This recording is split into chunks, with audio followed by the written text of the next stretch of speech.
मुंबईतल्या जुहू आणि अंधेरी पश्चिम परिसरातील 3 महत्त्वाचे मोकळे भूखंड आणि मैदानं भाजप आमदार अमरीश पटेल यांच्या अध्यक्षतेखालील श्री फिले पार्ले केळवणी समाज ट्रस्टच्या घशात घातल्याचा आरोप हा ठाकरेंच्या शिवसेनेचे आमदार आदित्य ठाकरेंनी केला होता आणि त्याला भाजप आमदार अमरीश पटेल यांनी आज उत्तर दिलं। 2 भूखंड विनामोबदला तर 1 भूखंड अतिशय कमी किमतीत दिला असल्याचा आरोप आदित्य ठाकरेंनी केला होता, पण ते आरोप आमदार अमरीश पटेलांनी फेटाळले।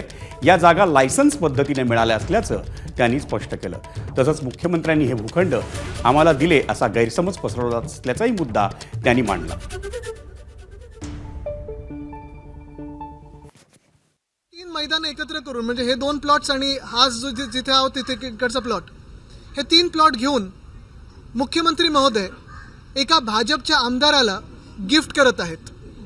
तसं पाहायला गेलं तर हा प्लॉट 10 वर्षापूर्वी 550 कोटी याची व्हॅल्यू होती।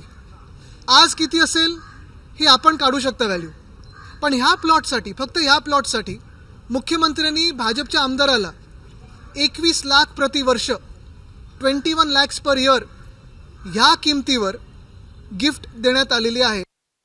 मुख्यमंत्र्यांनी 3 भूखंड एसयूकेएमला वाटप केले आहेत।